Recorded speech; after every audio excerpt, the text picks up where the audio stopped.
बिस्मिल्लाहिर्रहमानिर्रहीम। नाजरीन को मेरी तरफ से सलाम कबूल हो। नाजरीन, आज हम इस वीडियो में आपको गुर्दी अल्सर के बारे में बयान करने लगे हैं। तो सबसे पहले गुर्दी अल्सर समझ लें, ये किसे कहते हैं। नाजरीन, इस अल्सर का ताल्लुक जिगर के साथ होता है। जब जिगर सफरा को ज़्यादा पैदा करता है और फिर वो सफरा मैदे के अंदर गुद्दी पर्दे पर असर कर जाए या आंतों पर असर कर जाए, तो वहाँ पर जो है वो जगह सोजशनाक भी कर देता है, वहाँ पर ज़ख्म भी कर सकता है। तो वहाँ पर जो भी उसकी सूरत बन जाए, सोजशनाक होगा तो वो इब्तदाई सूरत होगी। अगर वो जगह सुर्ख हो जाए तो दूसरी स्टेज चली जाएगी। अगर इसी तरह वो जगह फट जाए या ज़ख्म हो जाए तो फिर वो तीसरी स्टेज होगी या आखिरी स्टेज होगी। इसके बाद वो ज़ख्म जो है कैंसर की शक्ल भी इख्तियार कर सकता है। तो नाजरीन, इस कैंसर का ताल्लुक या इस अल्सर का ताल्लुक जो आज हम बयान करने लगे हैं, इसका जिगर के साथ ताल्लुक है। इससे पहली वीडियो के अंदर हमने आपको मैदे का अल्सर बयान किया था, जिसको अज़लाती अल्सर भी कहते हैं। उसका ताल्लुक सौदा के बढ़ने के साथ था। अज़लात के अंदर तहरीक की वजह से वो अल्सर हुआ था। आज हम जो बयान करने लगे हैं, इसका ताल्लुक जिगर के साथ है। जिगर में तहरीक होती है, सफरा बढ़ जाता है और वो सफरा मैदे के गुद्दी पर्दों पर असर कर जाए तो वहाँ ज़ख्म कर देता है। आंतों के अंदर ज़ख्म कर जाए तो वहाँ जो है ये सोजशनाक भी कर देता है, वहाँ पे ज़ख्म भी कर देता है। फिर ये ज़ख्म कभी छोटी आंत में होते हैं, कभी बड़ी आंत में होते हैं। तो नाजरीन, इसको हम गुर्दी अल्सर कहते हैं, जिसका ताल्लुक जिगर के साथ होता है। अब हमने इसको पहचानना किस तरह है? तो नाजरीन, इसको पहचानने की कई सूरतें हैं।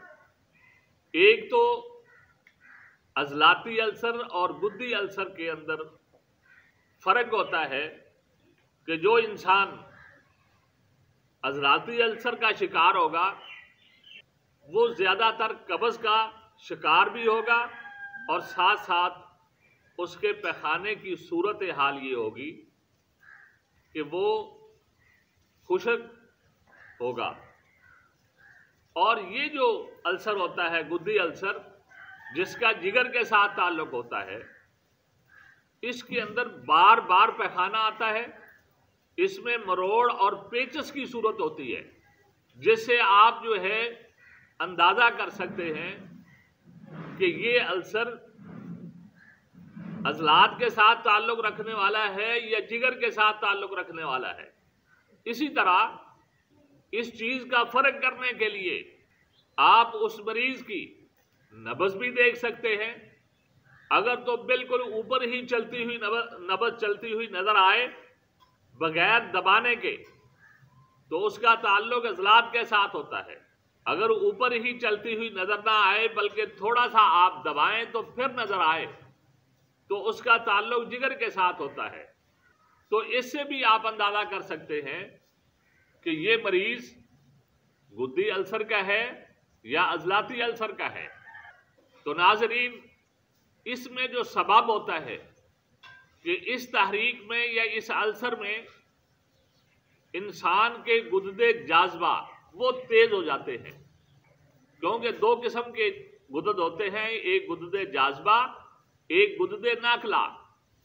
तो इसमें गुर्दे जाज़बा जो हैं वो तेज हो जाते हैं। सफरा जो जिगर पैदा करता है उसको जमा करते हैं और उसकी फिर जो है सफरा की जिस्म में ज़्यादती हो जाती है। जब जिस्म में ज़्यादती हो जाती है तो वो किसी जगह पर भी असर कर सकती है। उन असरात में से एक असर मैदे के ऊपर भी हो सकता है, जो उसका गुद्दी पर्दा होता है, اور اسی طرح آنتوں کے اندر بھی ہو سکتا ہے.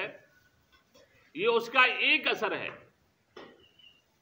جسم کے باقی جو اعضاء ہیں ان پر بھی یہ صفرا اثر کر سکتا ہے. لیکن آج ہمارا موضوع صرف یہ السر کے بارے میں ہے جو آنتوں میں ہو جاتا ہے یا جو ہے معدے کے گدی پردے میں ہو جاتا ہے. تو ناظرین اسی طرح جو ہے اس کی پہچان کے اندر آپ اس طرح بھی فرق کر سکتے ہیں کہ جو ناف کے اوپر انسان کو درد مسلسل رہتا ہے یہ معدے کے اندر ہوتا ہے، اور جو ناف کے نیچے ہوتا ہے یہ آنتوں میں درد ہوتا ہے. اگر تو ناف کے نیچے ہو تو پھر تو آپ جو ہے بالیقین یہ حکم لگا سکتے ہیں کہ یہ گدی السر کا مریض ہے. اگر جو ہے وہ درد ناف سے اوپر ہو پھر آپ کو نبض کر کے تشخیص کرنا ضروری ہے کہ یہ معدے کے گدی پردے میں جو ہے زخم ہے، السر ہے، یا جو ہے معدے کے اندر جو اس کا عضلاتی حصہ ہے اس میں جو ہے یہ زخم یا سوزش ہے. پھر آپ نبض سے جو ہے اندازہ کریں گے. اسی طرح آپ اس فرق کے اندر اس مریض کا پیشاب بھی چیک کر سکتے ہیں. اگر اس مریض کا پیشاب زرد ہو اور سیاہی مائل ہو تو پھر سمجھ جائیں کہ یہ گدی السر کا مریض ہے.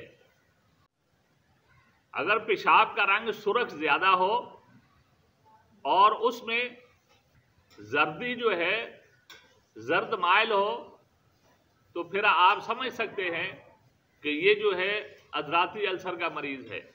تو ناظرین جب آپ نے ان علامات سے یا نبض اور پیشاب سے فرق کر لیا کہ یہ گدی السر کا مریض ہے تو پھر آپ نے اس کا جو علاج کرنا ہے وہ ہے صفرا کو کم کرنا. اس کی پیدائش میں آپ کمی کر دیں تب بھی علاج ہو جائے گا. جس طرح ایسے مریض کو لسی، سکنجی، ایسی چیزیں استعمال کروائی جائیں جو جگر کے اندر گرمی پیدا ہو رہی ہے وہ اس کو کم کر دے تو اس سے بھی علاج ہو سکتا ہے. اس صفرا کو خارج کر کے جس طرح آپ گرم تر چیزیں اور تر گرم چیزیں جس کو ہم اپنی زبان میں حکمت کی زبان میں 5 نمبر اور 6 نمبر، اسی طرح اس میں 1 نمبر بھی آپ دے سکتے ہیں. تو یہ چیزیں آپ دے کر اس صفرا کا اخراج کر سکتے ہیں. سبزیوں میں آپ کدو، شلگم، کیا توری، اسی طرح جو ہے آج کل مولیاں ہیں اس کا آپ استعمال کریں تو آپ کا صفرا جو ہے وہ خارج ہونا شروع ہو جائے گا. اسی طرح گنے کا رس یا اسی طرح گاجر جو ہے یا گاجر کا جوس یہ آپ استعمال کریں، اس سے بھی صفرا کا جو ہے اخراج شروع ہو جائے گا. تو مطلب یہ ہے کہ آپ ایسی چیزیں کھانے کے اندر استعمال کریں جس کے ساتھ جو ہے صفرا کا اخراج ہو جائے تو اس سے جو ہے آپ کا نظام بالکل ٹھیک ہو جائے گا. اسی طرح اگر آپ کوئی دوائی لینا چاہتے ہیں تو اس میں جو ہے ہلدی دودھ میں ڈال کر جو ہے آپ استعمال کرنا شروع کر دیں تو اس سے بھی آپ کا کام ٹھیک ہو جائے گا. ورنہ ہلدی، ملٹھی اور سونف کا بے شک جو ہے سفوف بنا لیں، وہ آدھی چمچ جو ہے یا آدھی چمچ سے تھوڑا سا کم جو ہے وہ استعمال کر لیں، اس سے بھی آپ کو فائدہ ہو جائے گا. مطلب یہ ہے کہ آپ کے جسم میں جو صفرا بڑھ گیا ہے، جس نے آنتوں کے اندر زخم کر دیے ہیں یا پردے کے گدی پردے میں جو ہے زخم کر دیے ہیں، اس کا علاج یہی ہے کہ صفرا کو اخراج کریں اور اعتدال پر لائیں. جب آپ اعتدال پر لائیں گے تو انشاءاللہ العزیز آپ کا یہ السر جو جگر کی تحریک کی وجہ سے ہوا ہے یہ بالکل ٹھیک ہو جائے گا. اور احتیاط کرنے کے اندر آپ نے ایسی چیزیں جو گرم خشک ہیں وہ استعمال نہیں کرنی. مثال کے طور پر آپ نے सौगी, छुहारे, इसी तरह अंगूर और भी जितनी गर्म खुश्क चीज़ें हैं वो आप इस्तेमाल ना करें। तो नाज़रीन, ये हमारा था आज का मौजू, आंतों का अल्सर या इसको गुद्दी अल्सर कह लें, जो हम आपको बयान कर रहे थे। अगर हमारी वीडियो अच्छी लगे तो इसको शेयर भी करें, लाइक भी करें और हमारे जो चैनल को सब्सक्राइब भी करें। आज तक के लिए हमें इजाज़त दीजिए। जज़ाकल्लाह।